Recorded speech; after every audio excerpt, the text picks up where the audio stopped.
There are hundreds of thousands of chemicals in the environment today that we're exposed to on a regular basis.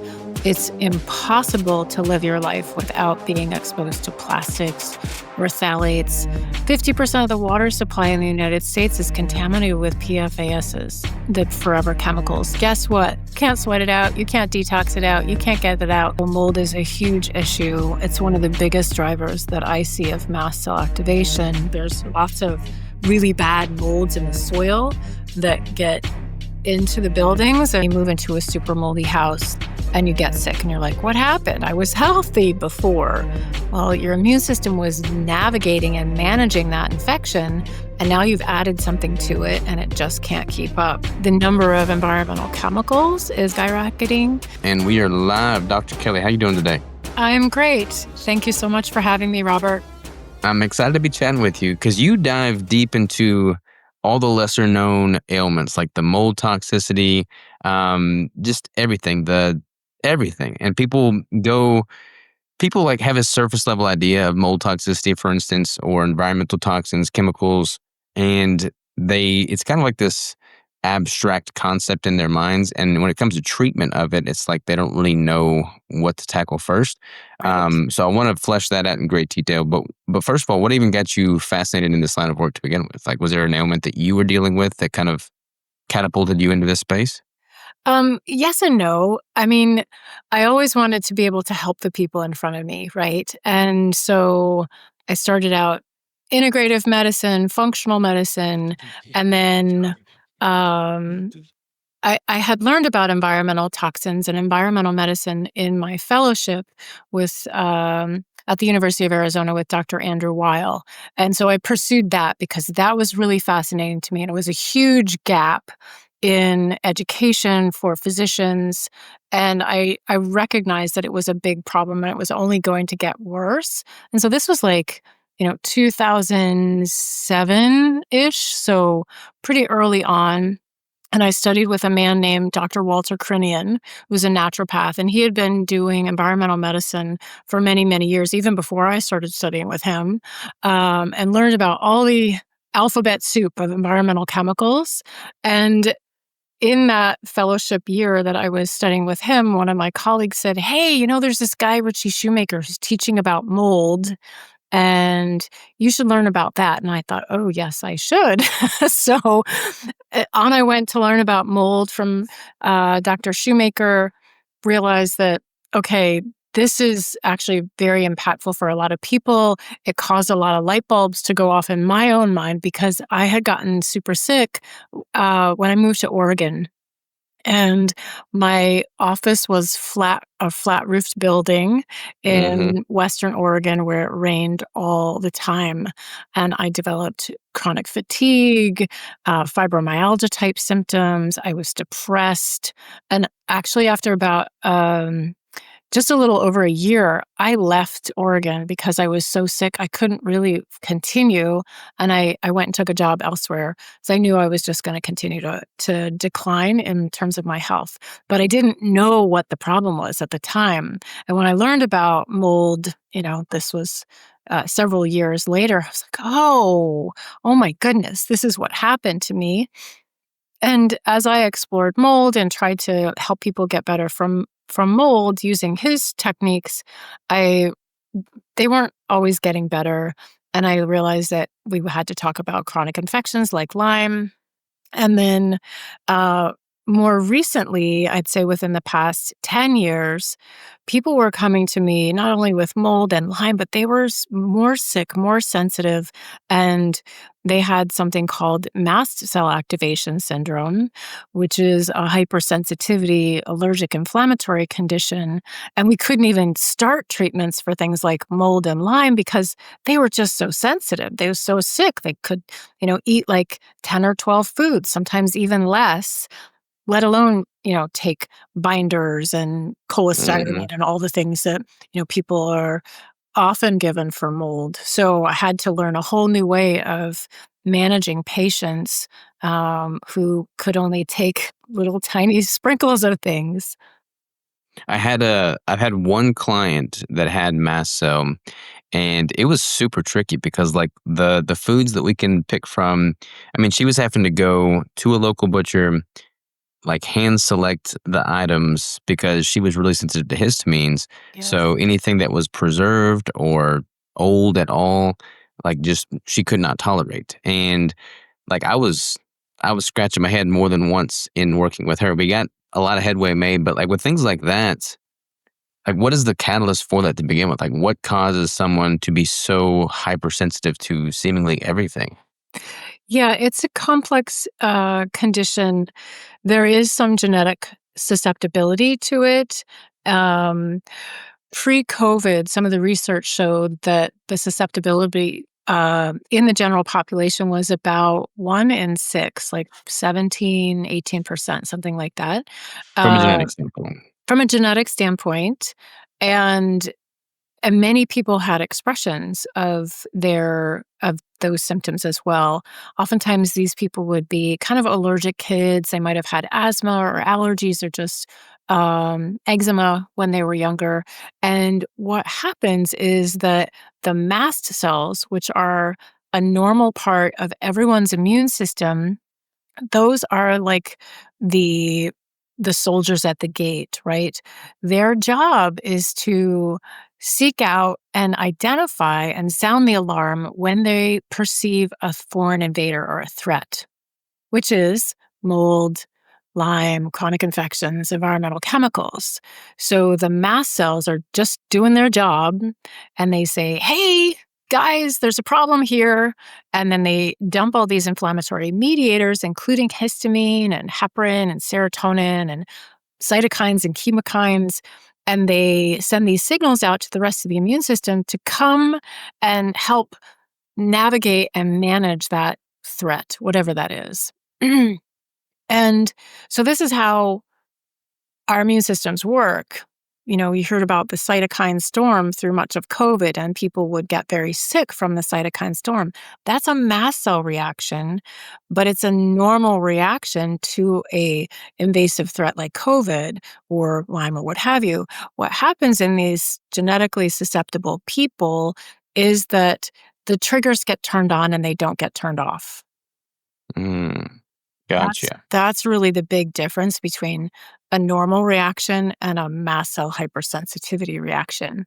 So the question is, why doesn't this signal get turned off?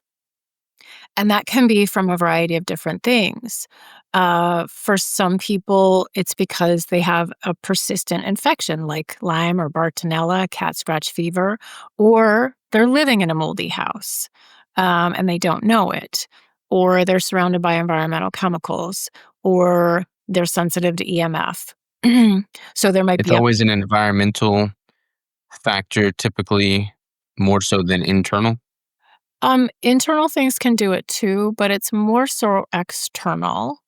Um, And and then the other thing that I would say is oftentimes there is some sort of traumatic past. So they might have had, um, you know, they might have a high ACE score, adverse childhood event score. They might have had trauma in their lives growing up, whether that's a sexual trauma or a physical trauma or neglect. Significant neglect can also manifest and uh, im- increase the susceptibility for these sensitivities. But I think it's really this perfect storm of um, all of this trauma history and then all of these environmental chemicals and exposures that we have in the world today. Um, I have a few theories about why it's presenting now also that I think are a little bit out there, um, but suffice it to say that we know that there's a ton of environmental chemicals, and it seems to be this this accumulation of things in somebody's body or system or exposure that kind of pushes them over the edge. And we could add COVID to that too. So even though people aren't necessarily very infrequently dying from COVID, it's much more ubiquitous and it's causing all sorts of inflammatory reactions in people, the likes of which we've never seen before.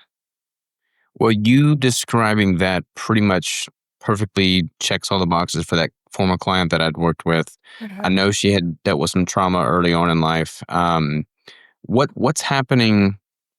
Like, if she's got that psychological and emotional traumatic event, what's happening physiologically that's creating those mast cells to not be turned off and return to like a parasympathetic state? Like, what's the actual mechanistic currents there? Um, this is not my area of forte, but I will say mast cells have uh, quite a number of different receptors, and they have cortisol receptors. They probably have epinephrine, norepinephrine receptors. Um, but I think that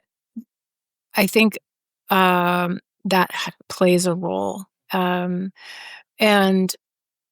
when we get some of these pictures, these cartoons of mast cells, I just imagine that the mast cells have all these receptors on them, and they have receptors for endotoxins, which would be internal toxins. They have receptors for pesticides and molds, and then all of the hormones. So a lot of women get more mast cell symptoms around their periods because there's a lot more hormones racing up and down that are also triggering those mast cells. Um, and the challenging thing from a clinical perspective as a physician, or even just trying to wrap your head around it, is that not only is every person's mast cells different from another person in terms of the composition of those inflammatory mediators. The mast cells in your mouth are different from the mast cells in your gut, are different from the mast cells in your blood vessels, are different. Like every organ tissue, mast cells in a single person has different composition of mediators. And there are hundreds, if not thousands, of mediators in these mast cells. So computationally, it's just a huge diversity of inflammatory mediators that are happening. Um, so imagine if you've got these cells that have numerous different receptors and numerous different mediators, and things can turn on and off and trigger these mast cells. It's just kind of mind-boggling to think about what's happening. But from a clinical perspective, what I'm seeing is that there's this underlying genetic susceptibility, and then as people go through life, they get more and more exposures to different things, and and then the mast cells get more and more kind of hypersensitive and trigger happy, as it were, to the point where now they're having mast cell flares all the time, or they're much more symptomatic. Mm, to tie that back to the conversation about spirituality and kind of the mind body connection, the mind and the body are linked, right? They're fundamentally absolutely linked. And Western philosophy really thinks, thanks Descartes, I think, therefore I am.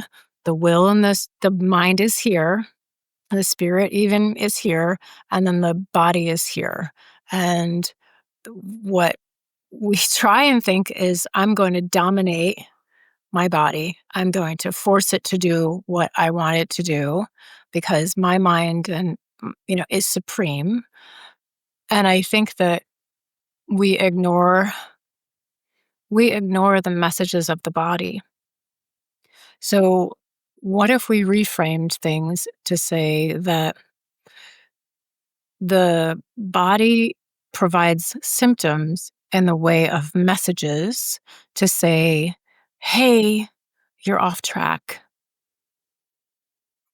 of how you're supposed to be in the world, or the things that you need to work on in the world. And um, and it's not a bad thing. It's more feedback. I don't know. I think, when people find the things that they love they they are living a life of purpose and are happy, they tend to have a lot of less symptoms, right? When we are really struggling with who we are in the world, who we're supposed to be, we have ideas that we're not okay. We bought into this belief because of trauma early in our lives that we weren't lovable, that we're not okay as we are, that we can't just be, or that who we are is not good enough. All of these misbeliefs that we have about ourselves, they show up in our bodies over time because our bodies and our intuition are trying to get us to express who we really are. I'll give you an example. I had a woman in my practice, and she came in after she had been struggling with symptoms of fatigue and depression and anxiety. And this was about 3 years after she had had thyroid cancer. And she had her thyroid removed, and she couldn't get her medications right. She just felt awful. And she was really stuck on the fact that, she had to have her thyroid out, that the thyroid cancer just destroyed her life. And I asked her about what was going on in her life around that time, like, a year and a half before she got the diagnosis and had to have the surgery. And she was a business person, and she was in business with another woman. She happened to be um, British, and she grew up in a family where you were not supposed to ever confront anyone or ask for what you want or express yourself. And this other person, this business partner of hers, um, like basically destroyed the business, stole all of her clients, and left her in debt. And she never said anything. She never confronted this woman. She never expressed her upset or her anger or her frustration. She was just like, it's fine, it's fine, it's fine. And her body was saying, no, this isn't fine, this isn't fine, this isn't fine. Um, and she didn't listen. She didn't make that connection. And as I was trying to explain this to her, it really seemed like light bulbs were going off in her head about how maybe she could have reframed the way that she dealt with that situation, um, and potentially done it in a different way. Now, if she can't get her thyroid back, she can't change the fact that she had thyroid cancer, but she can heal the energetic issue of really connecting the heart and the mind and really speaking your truth, right? Which was, what you did to me was not okay. I mean, I don't know if it's that simple, really, but that's the idea, is that, you know, we can listen to these symptoms.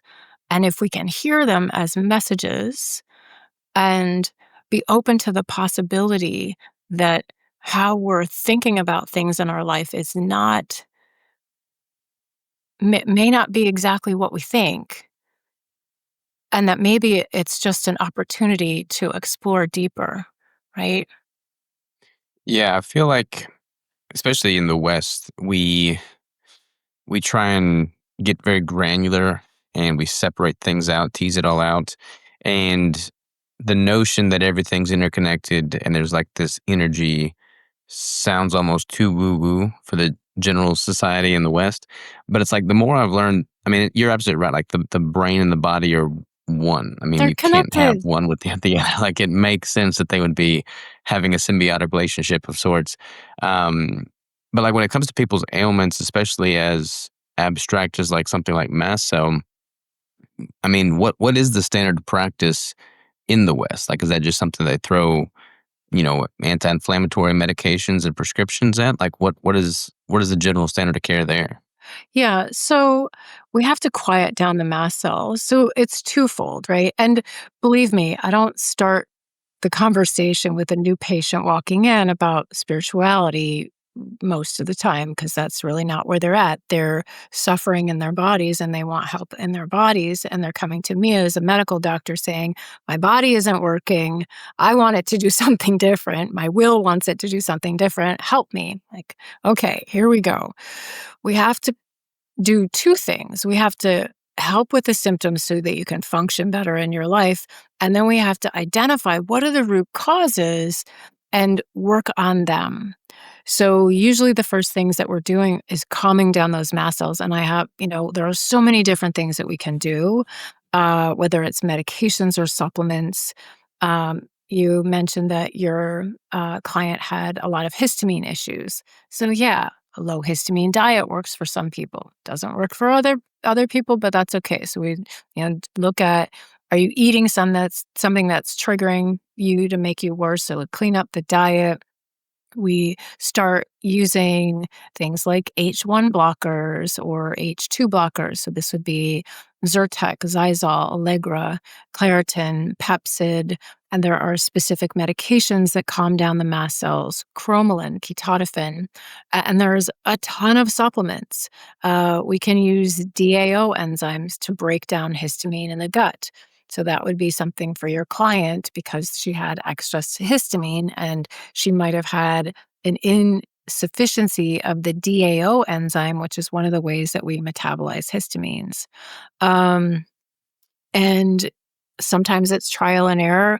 Honestly, I know it sounds really out there, but I muscle test now because if I have 100 things I can give somebody, I don't want to, they want to feel better yesterday. I don't want to make them go through the trial of every single H1 blocker on the market, every single H2 blocker on the market, and then go through the supplements and then the medications, and because it takes too long. And I'm not right 100%. I'm not saying that I am, but um, I would say I'm batting about 80%, which gets them on a regimen of things that helps. So we're calming down the mast cells themselves. And then we really have to work on the nervous system. So we have to work on the vagus nerve. Most of the time, people are in fight, flight, or freeze all the time, right? So we have to help them learn, what is parasympathetic feel like? How do you get to that relaxed state to start to heal? And we can use devices, we can use exercises. There's all sorts of things out there in the market, like an Apollo Neuro, which is a vagus nerve device that you wear. It has a little vibration machine in there, and you set it with your phone to a certain um, pattern of vibration that stimulates the vagus nerve.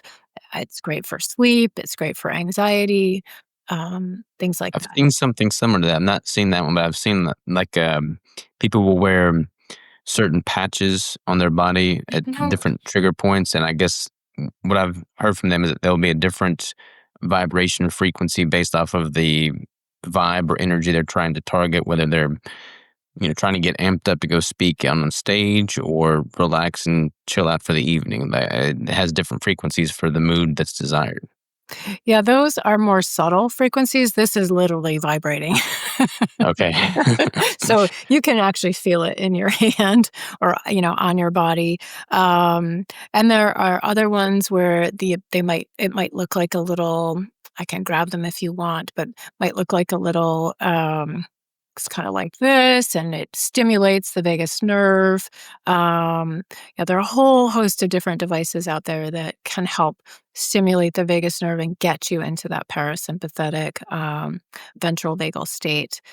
And then we often need to work on the central nervous system, right? So the limbic system, which is the ancient part of the brain that uh, turns emotions into memories, uh, is often stuck or activated in people who have had trauma, and then in people who have mast cell activation. And there are a number of different programs that help guide patients to retrain their brain. Um, there's a program that's been around for a long time called DNRS. And then there's one by a gentleman out of England named the Gupta Program. There's one that I have found very helpful called Primal Trust. And they work a little bit differently, but generally the idea is to help, again, quiet that nervous system and calm things down. And that's usually the first step, is that we have to get people to be able to eat a few more foods, feel a little bit better, feel a little bit more comfortable in their bodies. And then simultaneously, while we're doing all of those things, then I'm investigating, is it mold in your home? Are you having exposures? Do you have Lyme disease or other chronic infections? Are you EMF sensitive?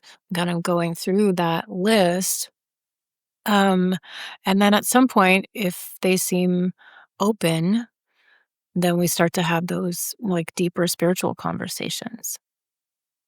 It's probably safe to say that none of this conversation would take place if someone's walking into their local primary care physician and, you know, illustrating the symptoms they're experiencing. I mean, in that context, like none of this conversation is going to take place. They're just going to be prescribed some type of antidepressant or anti-inflammatory drug, I would assume, right? Right. And they may react to that, right? So, Mhm. you know, one of the one of the keys to me when patients are struggling with mast cell is they've already self-prescribed an antihistamine, or when I see that they have a long list of allergies.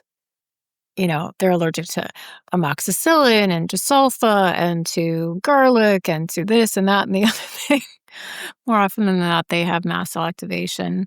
Um, and yeah, if you go to your primary care, they will probably send you if it's allergic enough in presentation. So some people have mast cell and it's more inflammatory. Whereas some people will have more allergy symptoms, like they have food they eat a food and they get a rash, or they have more like upper respiratory literal allergy symptoms, or even asthma, breathing issues.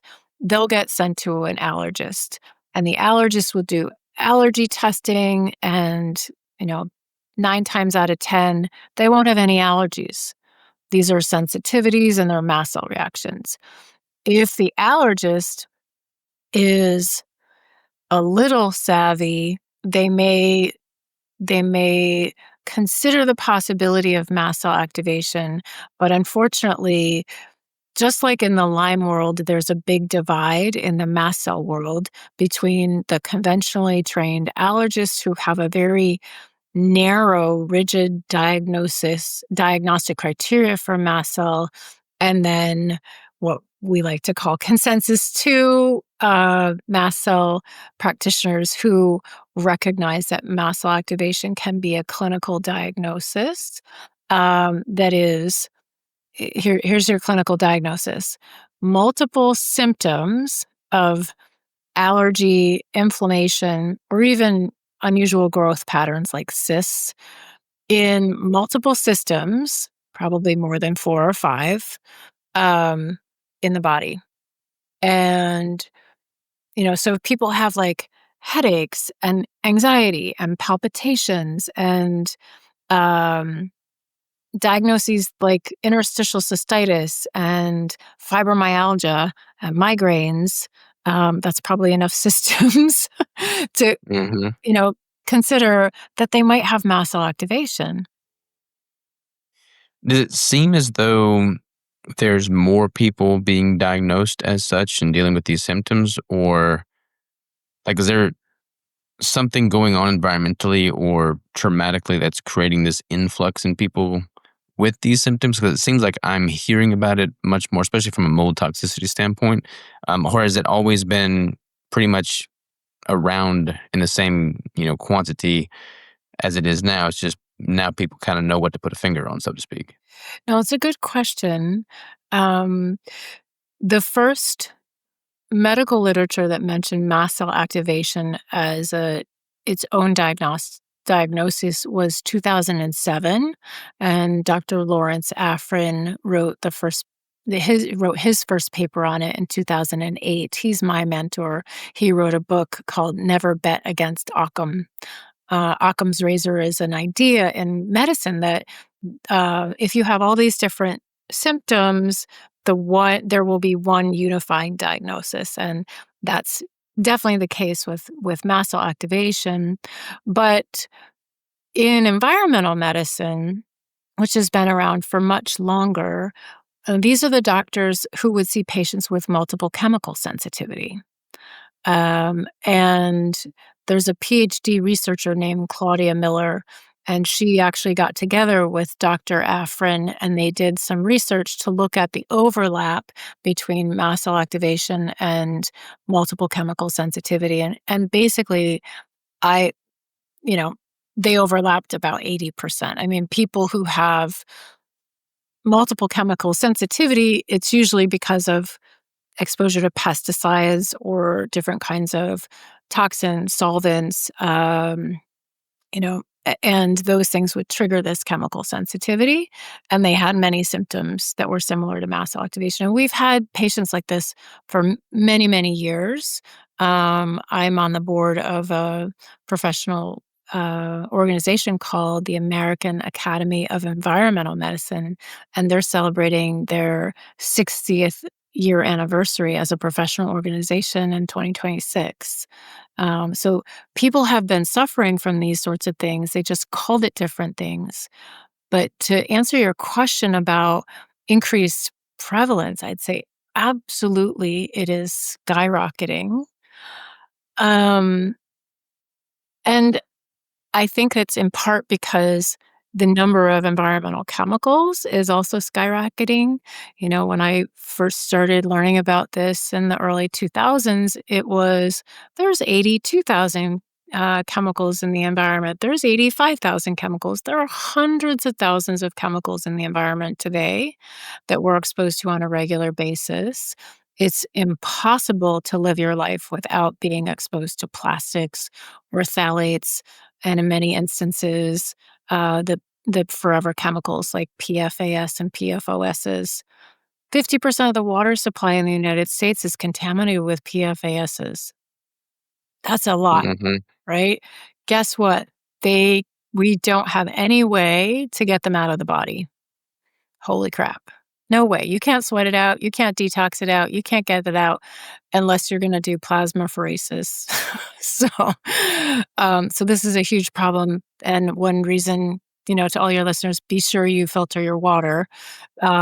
So I think a huge part of this is the skyrocketing of the environmental chemicals. Um, and, it's interesting about the mold because I've been doing mold for a long time too. And mold is a huge issue in Southern California where I live. I lived in 12 houses in Orange County. Luckily, I've been renting. and all of them have been moldy. Every single one has been moldy. Three of them were so moldy I had to move out of, but the other ones they have some degree of mold. I don't know if it's because we've been using fungicides in the soil, and this used to be farmland and orange groves, and so there's lots of really bad molds in the soil that get into the buildings, and there's also building science issues. I think the way that we build things now is not well constructed. Um, Well, it's interesting on the building because, like, I don't know what year it was they started using like Tyvek wrap, but like now everything has an impermeable right, Tyvek wrap around the exterior, between the total exterior and like the framing. And from like a energy cost efficiency standpoint, makes perfect sense. Like your house stays right. cooler in the summer, stays warmer in the winter, and your utility bill's much lower, but like the house cannot breathe. And as a result of that, you're getting a lot more moisture and condensation buildup. Very true. The other thing that we find here is that, they throw up the sheetrock and there's supposed to be about an inch and a half of space between the slab and the sheetrock. And the slabs are chronically moist because we water and irrigate our Hmm. our beautiful flowers and whatnot around the houses. But if any part of that sheetrock is touching the slab, the moisture just wicks right up the sheetrock, um, and it may be enough to cause an issue. And then a lot of the builders are putting luxury vinyl flooring, which is toxic, by the way. That's PVCs and plastic. But they put the luxury vinyl flooring right on the top of the slab without enough room to breathe. Same kind of issue with the Tyvek, and it's a source of moisture and mold growth. If there's a little bit of dust or sawdust, and you've got food for the molds to grow, and it just blossoms. So mold is a huge issue. It's one of the biggest drivers that I see of mast cell activation. Um, and as I mentioned, it's like this total load. So say somebody goes to a trip, they go to Cape Cod, they get bit by a tick, but they don't know it. Or even if they do know it, they get treated, with the standard of care, like 10 days of doxycycline. They say, you're good. But what if you have Babesia in that tick? What if you had Bartonella in that tick? You're not getting treated. Maybe you're not symptomatic until, 10, 15 years goes along. And now you move into a super moldy house and you get sick. And you're like, what happened? I was healthy before. Well, your immune system was navigating and managing that infection, and now you've added something to it and it just can't keep up. And I think it's the same thing with long haul COVID. People are like, I was healthy before. Well, your immune system might have been managing something, but now it can't because it got this huge thing. So what I see is people are doing okay. And then when they fall off the cliff, it's just the straw that broke the camel's back. It's not the only thing. Gotcha. Yeah, that makes total sense. Two selfish personal questions. Uh, so like my house, I've got it's not a very big house. It's out in the country. Like in my bathroom, there's a lot of condensation in the bathroom. I was just taking a hot shower and whatnot. So I've got like some surface mold, what I could tell to be surface mold, like Mhm. little specks on the ceiling. Like, is that something like I'm assuming not all molds are created equal, so that may not be like a deep rooted issue necessarily, right? How would you even test to see the extent of it all? Correct. Yeah. No, very good questions. Um, Moisture is potentially a problem. I'll just speak to that. I have one of these little, I think they're called hygrometers. I don't know. It's a little Hmm. moisture meter. So you can always check what your moisture reading is. Um, and you ideally want it to be less than 50%. Um, so that would be one thing to do is get a moisture meter and get a dehumidifier. But you're right, not all molds are created equal. Not all molds produce mycotoxins, which make people sick. And you can have a mold allergy, which is a different immunological problem versus a mold toxic illness because the mycotoxins are only produced by certain molds. Imagine that the molds are in a war and they're fighting for resources. Their resources are, food and water, and they need to develop uh, a warfare or, a mechanism of killing other molds. So they create mold toxins or mycotoxins. Mycotoxins are metabolites, they're not alive, but they are used to like try and um, kill each other and be the dominant species. We just happen to be innocent bystanders in their mold war over resources, right? Um, so the mycotoxin producing molds are going to be the ones that are problems. So how do you test?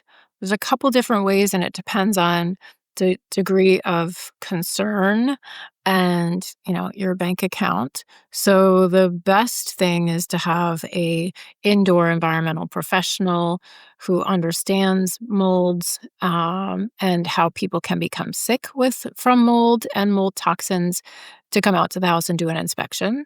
That's going to set you back a couple $1,000s. Might not be worth it in your instance.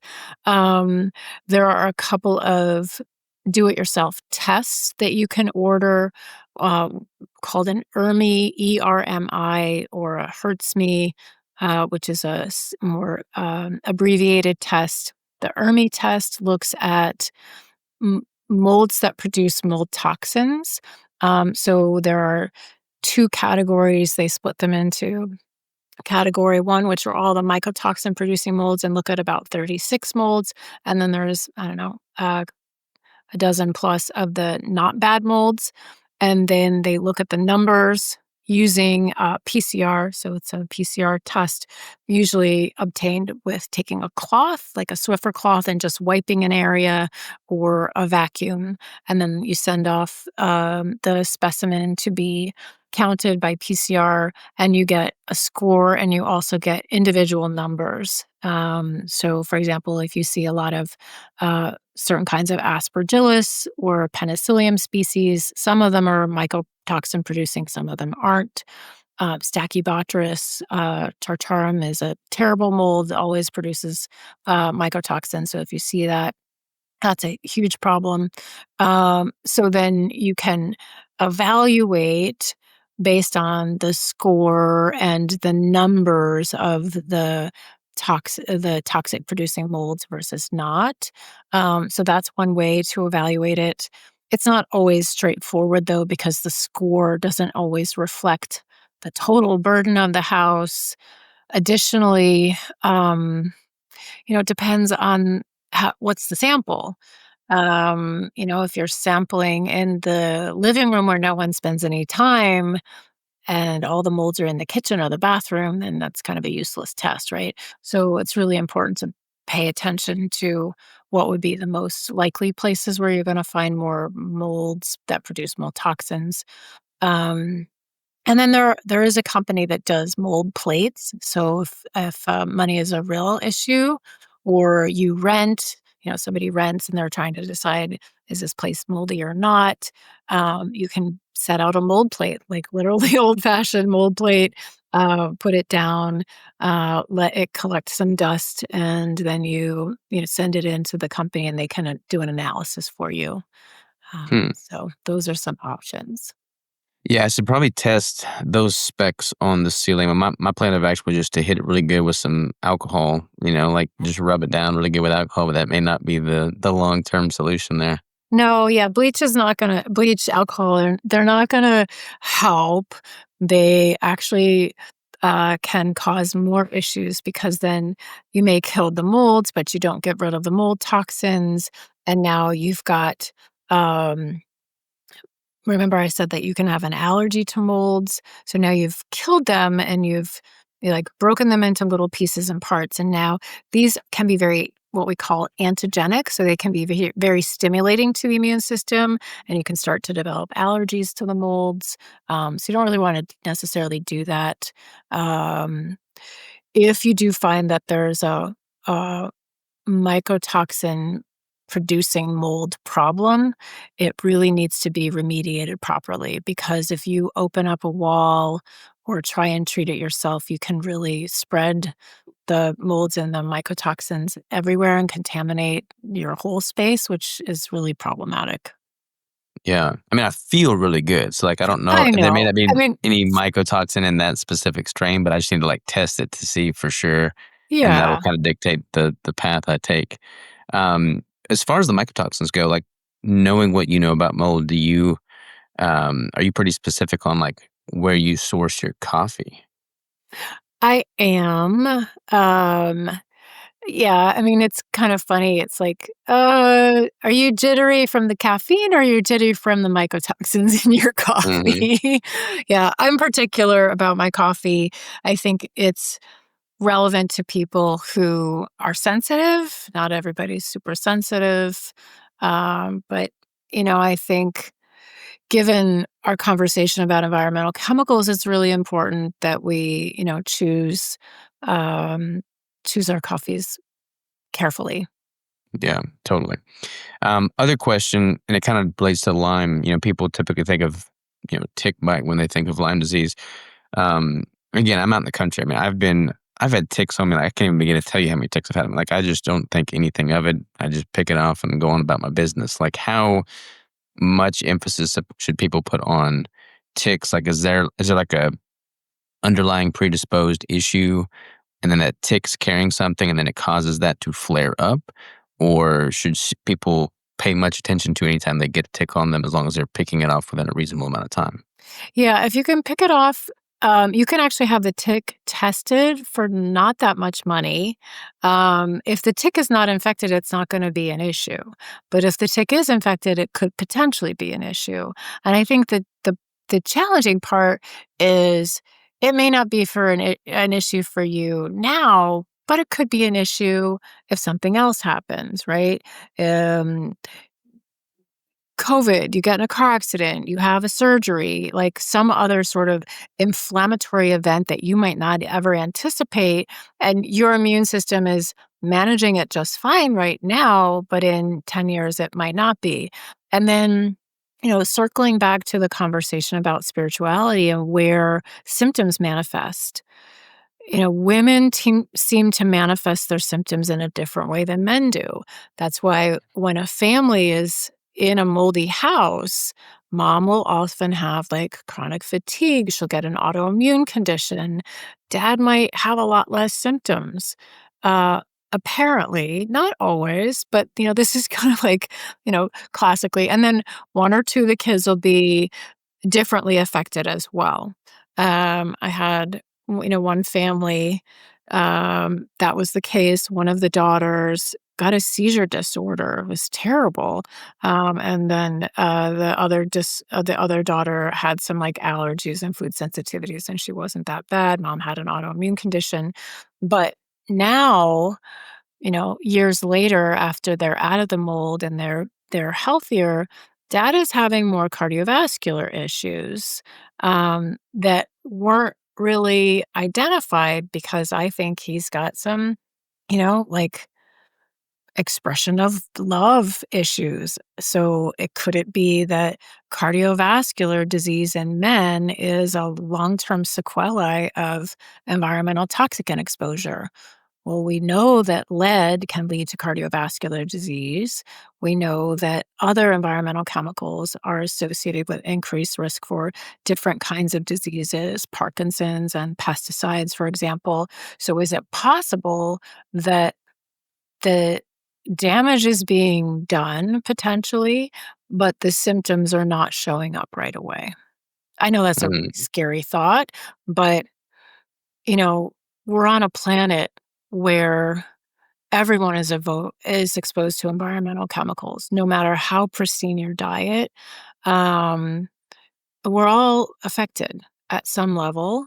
And then I think really thinking about resilience as more than just physical resilience, but mental, emotional, spiritual resilience is a way of protecting yourself. So when you live your life um, in alignment with who you like really are, and you're as authentic as you can possibly be, and you find, the things that bring you joy, I think a lot of this stuff doesn't stick as much. Yeah, I mean, this is totally anecdotal on my part, but I feel supremely confident in who I am as a person, and I'm Mhm. incredibly passionate about the life that I'm living and how I'm spending my time. And for whatever reason, I literally never get sick. And I feel like there's probably some, parallels synced together in that. I mean, I've been sick once or I guess twice in my entire life. Right. And that's pretty atypical, it seems. Right. And I would be really curious to have a conversation with you about those 2 times that you got sick. What were the circumstances that were going on in your life? Because sometimes it's just like, you know what? I need a holiday. I need a time out, and I can't take one any other legitimate way, so I'm gonna get sick. I don't know. Be curious. Yeah, I mean, I was pretty young both times. First time I was really young, like I don't know, probably less than 5 years old, and then second time was when I was like in high school and had no clue who I was as a person. So yeah, there's some common ground there for sure. Um, when it comes to environmental toxins, we're definitely inundated with them more so than ever.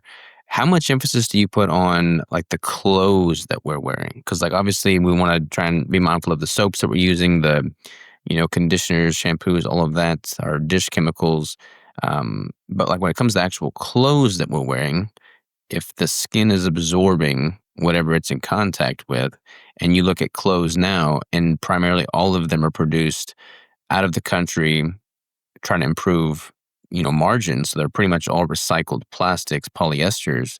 Like that's probably going to have a compounding effect, I would assume.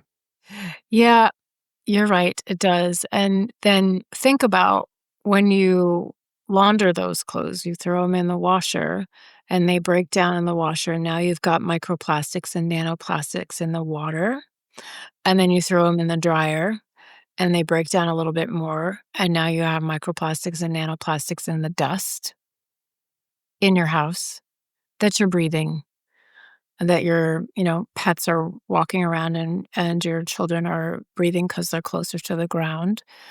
So yeah, not only is it an absorption problem, it's also a problem with the like, when we start to really think about the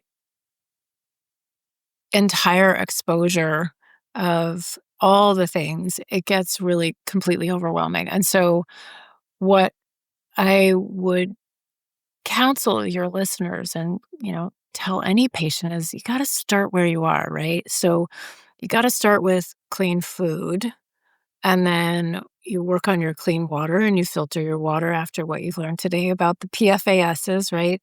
And then you gotta filter your air because of air pollution and whatnot, and then you need to clean your house, like, simple things, don't wear your shoes in the house. Super hard when you have dogs, right? What do you do? Like, but don't wear your shoes in your house. You'll track in pesticides and God knows what else.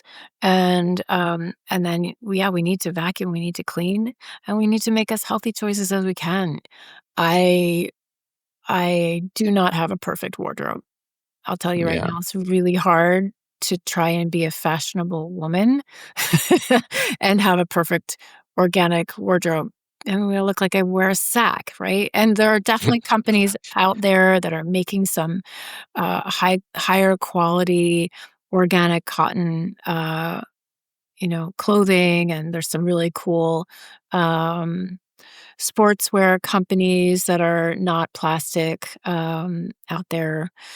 But yeah, it's definitely a work in progress, and you just have to do the best that you can. Yeah, it is very daunting when you start peeling back the layers.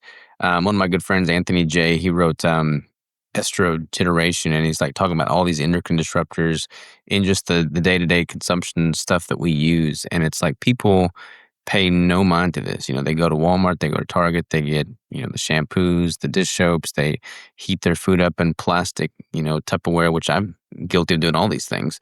But like you look at hormone levels, testosterone levels, the decline in testosterone over the past 50 years. It's It's crazy. it's bonkers, and it's like okay, we got to start taking action somewhere, or else we're just going to implode as a species. And you're starting to see this unfold. I mean, like the infertility rate is through the roof.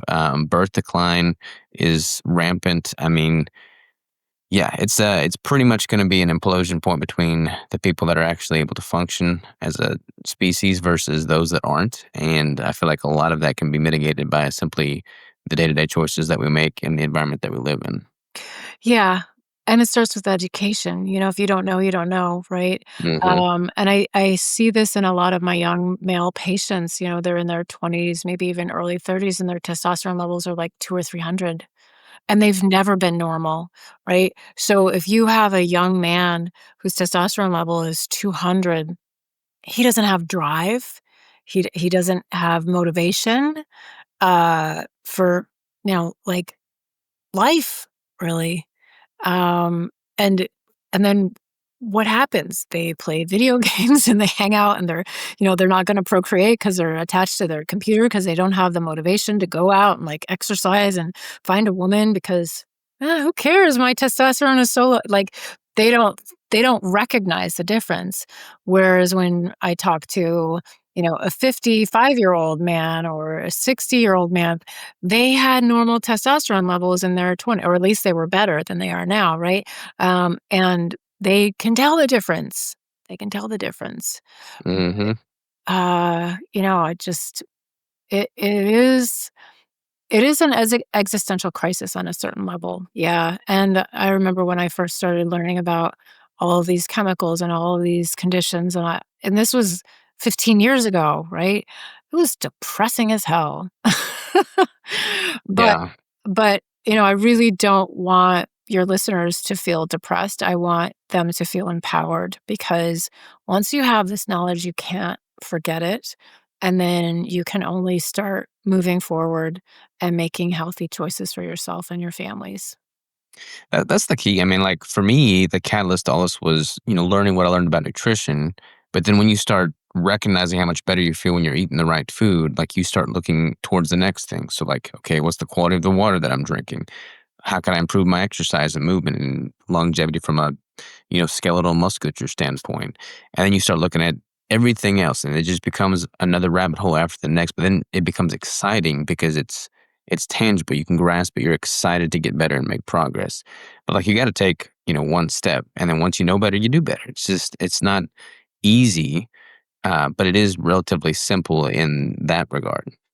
Yes. Yeah. You just have to make like one incremental change over time. If you did some new change every week for a year, well, that's 52 changes. That's huge. Even if you take a couple weeks off vacation and you don't make a change, it's still a huge amount of progress in making different choices for yourself. Totally.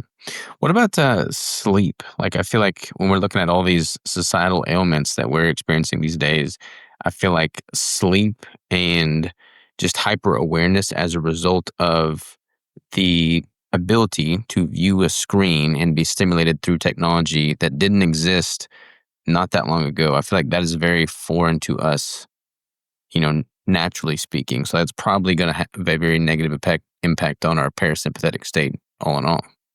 Yes, and, guilty as charged too for me. So, um, uh, not that I'm scrolling, social media, I'm completing charts and answering patients' emails and things like that at night. But yeah, it's a huge issue, and I definitely know, from personal experience if I spend time on the computer at night, even if I'm wearing my blue blocker glasses and I've got the lights turned down and I've got my blue blocker light bulbs in the room and, all of the things and my red light on at my feet, I still don't sleep as well as if I just read and go to bed.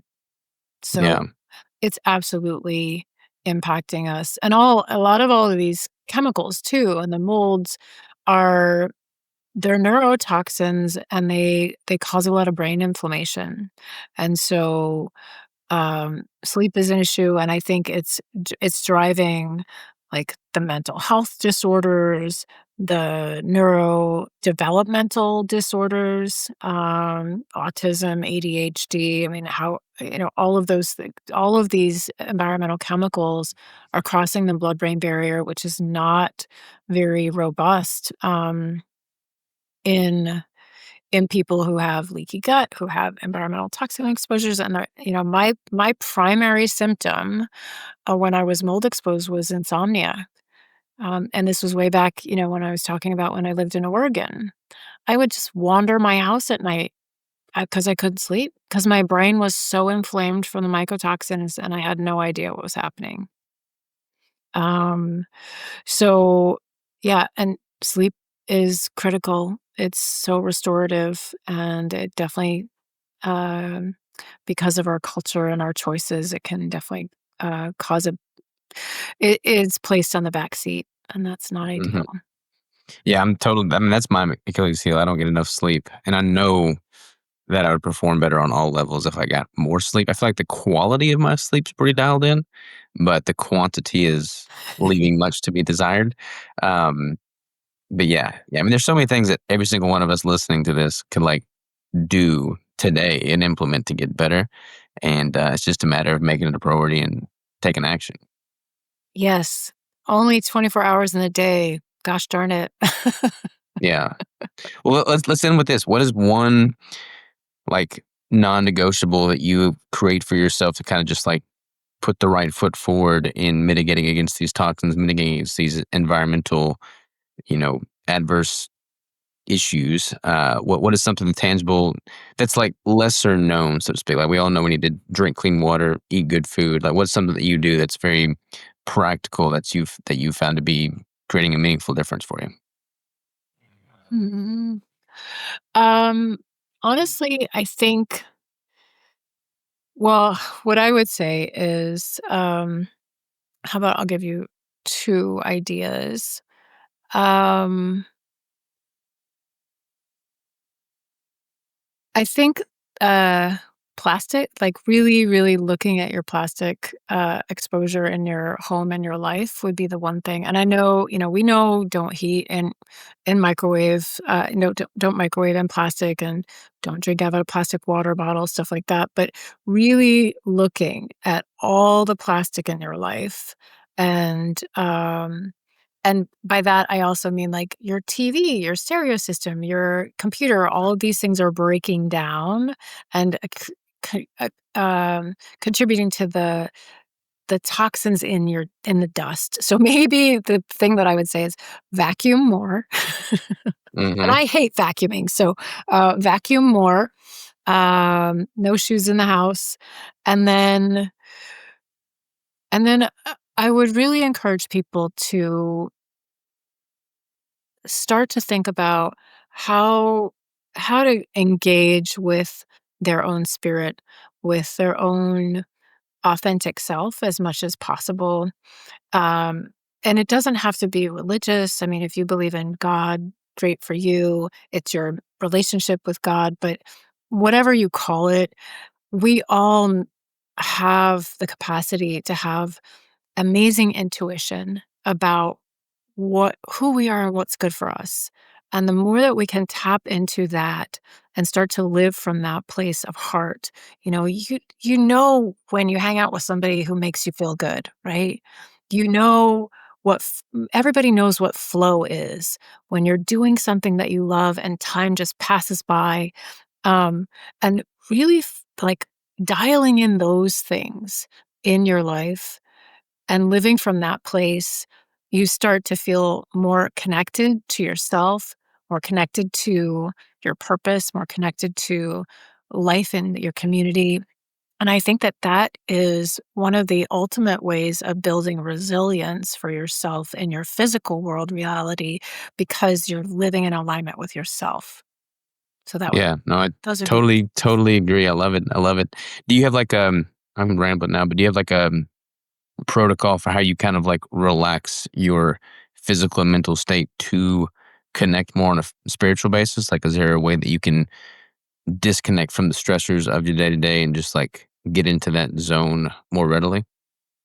um well, the more you do it, the more you get into that zone readily, right? So it can be as simple as like a breath. I think um so my next big project is actually this topic exactly. Uh it's called the Unforgetting Project. And what I mean by that is our capacity to access that authentic self, our true nature, our intuition, it's right there. It is like it's right there all the time. It always was there. That's the unforgetting part. So we're not remembering our true selves. We have forgotten and we are unforgetting to connect with that part of ourselves.